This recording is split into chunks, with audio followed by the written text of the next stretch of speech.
information, how to count triplets, how to put your reeds in raspberry juice or something, and it's great. It's great information.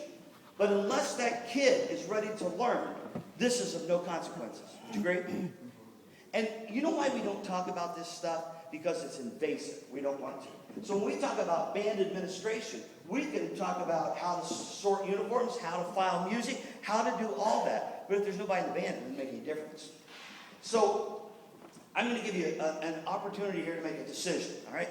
You can have, whether it's a student, an administrator, a band parent, whatever, this person has incredible talent, but has a suck-stale-pond-water attitude, okay? This person over here is mediocre talent, but has a great attitude. Which do you want, 1 or 2? 2. Well, of course you do. That's the easy one to work with. That one you don't have to do the nasty stuff with. That one's already to the altar. Why do you think the Pope surrounds himself with cardinals? Because there's always agreement, right? Why do we get certain kids around us? Why do we get certain parents to take? Because they agree with us, right? Well, sure, I want 2 too. I want number 2. I don't want to have to deal with their attitude. You know who the real teachers in here want? 1. Because they know something. You cannot change the amount of innate talent a human being has. But you can change a person's attitude. Or they can change your attitude. You can create a situation where they have to. Now let's look at this kid over here. Great talent. And we'll put it in student form right now. But it could be a principal. You can put any noun in there you want. Great talent. Great administrative skills, great leadership skills, blah, blah, blah, blah, blah. A rotten attitude. You cannot change the amount of innate talent a person has. You're born with it. You can polish it, you can stretch it a little bit, but what you got is what you got. Those of you in here have perfect pitch. You have no idea what the rest of us went through in ear training. Well, is it not true? Had it not been for Here Comes the Bride and NBC and Valley High and Maria, I would still be back there doing ear training. Don't you remember the first dictation you did? Do you remember it? Oh my God. I said, the girl beside me had perfect pitch, right? So the theory teacher goes over to the piano and goes, bee, ba, boom, boom, boom, boom, boom, boom, dictate. This girl leans over, she's like, oh crap. I better write something. Dear Mom, I will be home sooner than you anticipate. So, I had a great attitude, but I didn't have that kind of talent. I'm a great person for you, because I'll agree with you and I'll support you and all this sort of thing. But the real teacher knows if we can change that kid's attitude, or that administrator's attitude, or whatever you want to call it, then we can tap into the talent. Oh, yeah, I want everybody to smell me. What was that? One of my friends one time, he came and he said, Tim, he said, you're the most arrogant human being I've ever met in my life. And I was like, oh my God, what do you mean arrogant? Oh no, I'm not arrogant. He goes, yes, you are. He said, you want them all. Yeah. He said, you want every kid and you want them to stay in the band. You want to recruit every kid and retain them. I said, yeah. He said, Jesus got 11 out of 12. You think you're better than that? And it's kind of one of those. So, let's talk about what it does to really make a difference. And I'm going to hand it over to the guy here. Nobody wants to talk about attitude because it's invasive. It's a personality thing. Or what is it that one teacher came up one time after a workshop and said, I teach music, and I'm not a behavioral psychologist, and I don't have to put up with that crap.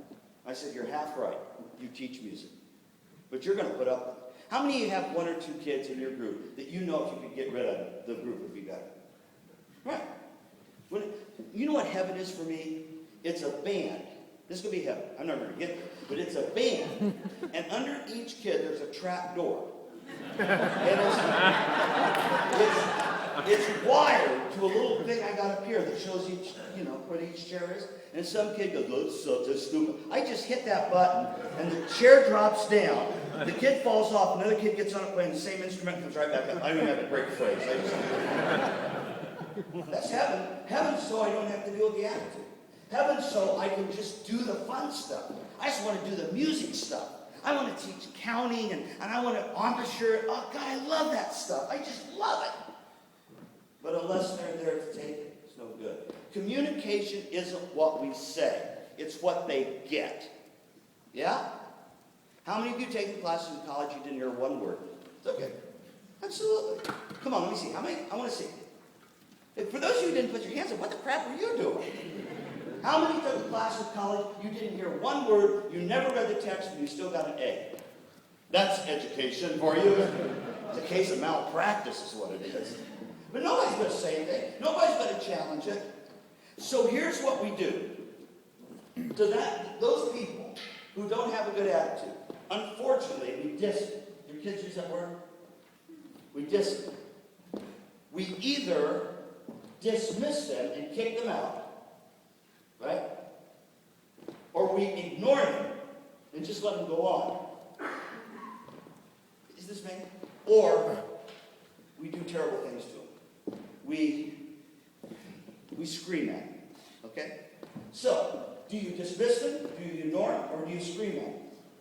But in all cases, it pushes the person away. How many of you ever had kids quit your band? I have. They quit because they hated music, yes or no? No. What do you think? Say it. No. No, I don't think so either. I think they quit because something was more of a benefit for their time over here. Don't worry, that just rips my guts out. Some kid goes, oh, I'm not going to be in the band next semester. Oh my God, what? You know, what is it? You got cancer? What is it? Tell me. Right? I'm just going to do some other things. No! No! You can't do other things. That's stupid. There is no other thing. Right? We're nuts, right? How many of you ever had rehearsals on holidays? And band parents are the worst. You go, I want your kid. It's Christmas. That's okay. We got extra rehearsal. Let's get them in there. Right? So here's what I want you to do. And for those of you who have those computers out, trust me, I'm not going to say anything near that profound. I'm going to give you 2 minutes. In 2 minutes, I want the whole group down here. And trust me, you will not need a computer for me for the first part. The whole group down here, and then we'll have total silence. 2 minutes. Go. Let's go. Look at the people in the back. I just got it. I'm already online back here.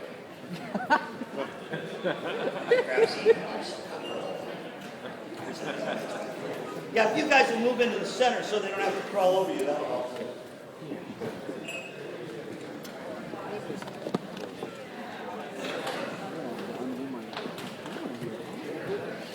I can't function like this. What's going to happen?